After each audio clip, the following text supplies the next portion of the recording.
I think I have to change my company name now, my branding, everything. And I've expressed this numerous times to them, and Meta has not returned anything. I'm warning people not to open links from anyone if you don't know what it is, even if it's coming from someone that you know personally. David Menzies for Rebel News here in Toronto. Well, folks, do you remember how once upon a time the Silicon Valley tech giants, they were all about free speech, at least they were when they started up. It was a matter of come one, come all, embrace your First Amendment rights, say what you will. And then when they gained critical mass, they got picky, they got choosy.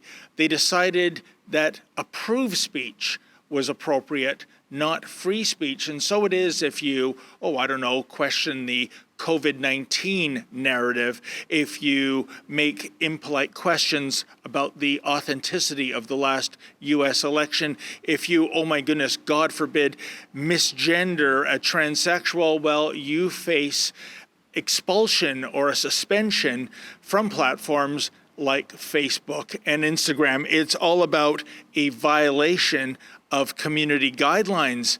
But get this, folks, if you are a con man, hell-bent on carrying out real crime, that apparently is not a violation of community standards.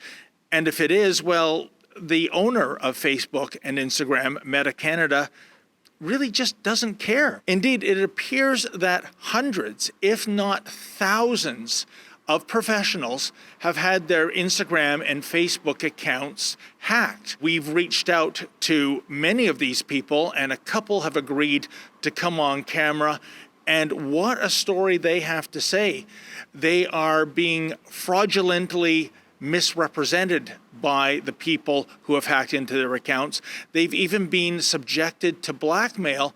And yet when they reach out to Meta Canada, they're not interested. They are allowing this to continue. Apparently, for Meta Canada, a thought crime is far more important than a real crime. How Orwellian is that? Like I said, we reached out to a couple of those professionals to come on camera to tell their stories. Here, check it out. So, Rain, when did you first notice your accounts were compromised, and what exactly are these hackers trying to do? March 2nd at around 3 o'clock in the afternoon, I received a notification on my cell phone that someone was trying to hack and change my email password, and they succeeded, actually. And I was completely blocked out. They took charge of my handle name. They changed my handle name, and I couldn't see what was going on inside my page.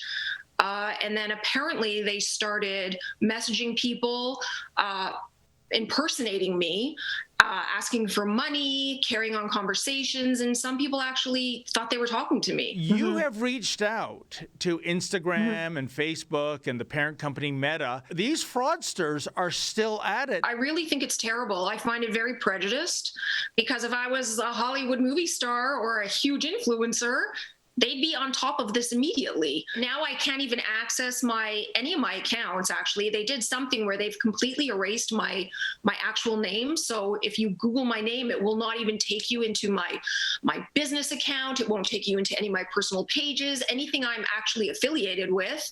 They've erased me. I think I have to change my company name now, my branding, everything. And I've expressed this numerous times to them, and Meta has not returned anything. This is my livelihood. This is how I live. This is my reputation. I have had strangers that I don't even know, designers, messaging my email, which is actually working, to my company, and expressing concern, we're getting these messages. It's a little embarrassing, but I hope people are smart enough to understand that that is fraud. If you read the terms and conditions, they are very much against fraud. They have a whole bunch of things they mention, and terms and conditions, and they haven't done anything for me. I'm kind of just speechless now, because it's not in my hands anymore. I don't know what to do. Like I said, I think I have to, they've done something also with my actual name, so I can't even when I set up a new account now, if Meta doesn't help me, I have to kind of change my name to be associated with my business called Dynamic Design and Staging, but I'm going to have to somehow change it so I can actually get on some sort of platform. Well, folks, shortly after I interviewed Rain Clement about the Instagram and Facebook breaches she was suffering, guess what? I came across Jordana Goldless. She is a Toronto-based criminal lawyer, and she joins me now to tell me her story. What exactly happened? So I was actually sitting in court. It was a Monday morning. We were paused. I checked my phone, and I had friends of mine that were texting me, telling me your Instagram account has been hacked. And so I tried to get on my Instagram account.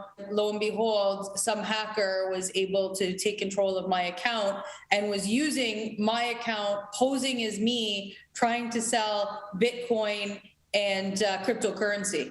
They actually created a post to suggest that I had just purchased a Rolls Royce using money that I had earned through Bitcoin mining, none of which was true. So obviously the first thing I did was try to contact Instagram and let them know my account's been hacked. Please help me regain control of my account. And unfortunately, 10 hours of trying to go through Instagram's process yielded no results. A friend of mine put me in touch with another company, and I had to hire that outside company in order to secure my account again. You reach out to Meta Canada and it's radio silence. Have you still not heard back from them? So you can't even reach a human. The way that it works is you have to advise through the app that you've been hacked. They make you do a video selfie to confirm that you are who you say you are, which I did. The problem is these hackers have become so sophisticated that they're actually linking 2 and 3 Facebook accounts to your Instagram account. So when you try to get back in, they're notified. And then they're able to then change your password again on you. And so you have to start the entire process with Instagram again and end up in the same place. To this day, no one has responded to me. We went down to Meta Canada's Toronto headquarters, Jordana, a couple of days ago. I'm just going to throw to a little video to show our viewers how that went. Well, folks, here I am in downtown Toronto. This is the head office for Meta Canada, and I'm here because we've been reaching out several times to the communications person here.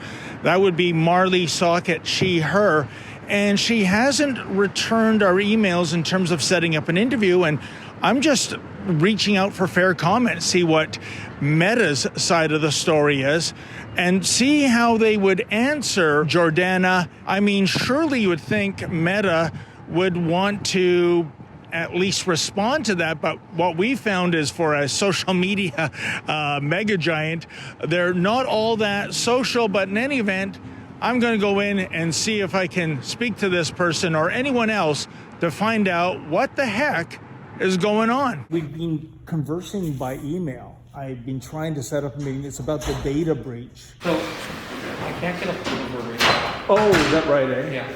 Okay, is there anyone else that can speak with us, or? How have you been contacting with her? I've been going back and forth a couple of weeks, and it's just about these people have had their Instagram and Facebook accounts hacked. You know, thousands of people being affected by it. They're even being blackmailed in certain cases, and the people we've reached out to, Rain, Jordana, others, they say that they're not getting any action done. In terms of Meta's response. I would just think it would be in your best interest to, solve the problems too, right? Yeah, so the best way to reach someone is through press@fb.com. Say it again, sorry? press@fb.com. Oh, that's how I initially reached her. Yeah. And she originally took up the cases to reach out to them, but both my sources say nothing's being done. So yeah, the best way is to reach out to press@fb.com. That'd be the best way. Okay, but if they continue not to respond to me, then does she have a phone number? She doesn't, no. She doesn't have a phone number? No. And she's the communications person? Yeah. That's kind of odd, isn't it? You've got a phone. I do, yeah. How come she doesn't have a phone? I don't know. And you're saying there's nobody here that can talk to us? Not today, no. No. Oh, okay. Yeah, so again, the best way for you to reach her is to press@fb.com email. Yeah, no, that's how we initially connected, and I have a name now, Marley Socket, she, her, and I'm just trying to, get your side of the story. Right. Yeah. So yeah, that's going to be the best way. To Okay. Reach out to her again. All right then. Okay, so, and if I tell her I had a conversation, what's your name? My sir? name's Josh. Josh? Yeah. Okay, Josh. Is she in the building today, or? She isn't? No. Oh, okay, all right. Well, I'll send another email then. Alright. Okay. Thank you. Thank you, Josh. Well, there you go, folks. The communications person or anyone on the communications team, they were not available. That's really funny, especially today, because Meta was making a big announcement to the mainstream media. So you would think that their press people would be here, but either they've gone home early or they just don't want to come on camera about this very insensitive subject. It's moved beyond, fraud, and it's gone into the realm of blackmail, at least in your case. Can you tell us a little bit about that? I contacted the account that I realized had hacked mine and said, I recognize you've hacked my account. I will find you. And I'm just going to find out, what is happening here. And they wrote me back and said, for $10,000, you get your account back. If you go onto Facebook or Instagram and maybe you post something that is contrarian to the COVID-19 approved narrative, with the speed of lightning, they will suspend you, they will shut you down, they might even permanently kick you off those platforms. And yet, here you are, there's fraud going on, there's blackmailing going on. This is real crime as opposed to a thought crime. And it looks like Meta doesn't give a rodent's rectum. They could care less. You mentioned Marla Socket. I emailed her specifically and said, listen, I'm a criminal defense lawyer. I've spent 5 years trying to build goodwill and credibility amongst people on Instagram, and my account is being used to commit fraud. You need to make this stop. I mean, this is not me. I'm begging you to please stop this, because I have followers who think that it's me communicating with them, trying to get them to invest. This is a question of not only fraud, but impersonation.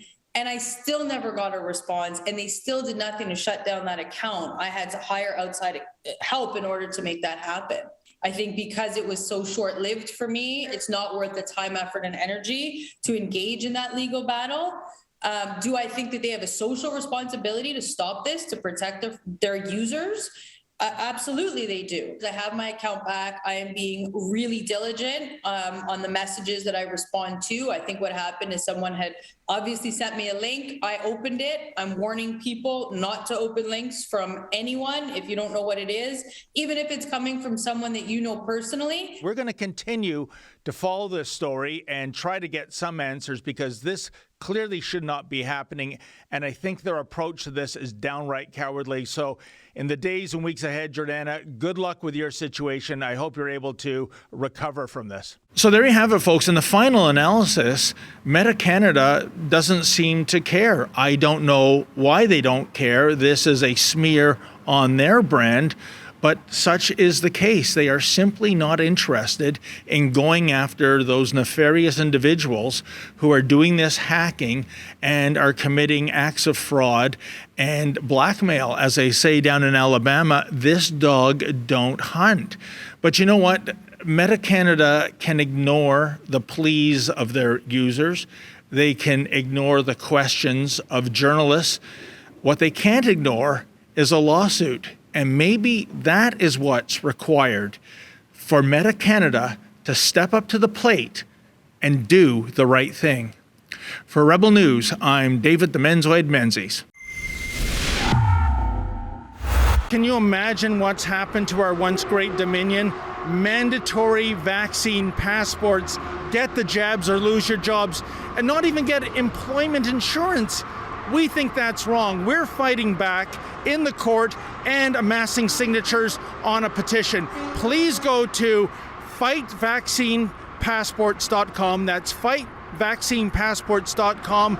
Sign the petition, and if you're in a position where you can give a contribution, please do so.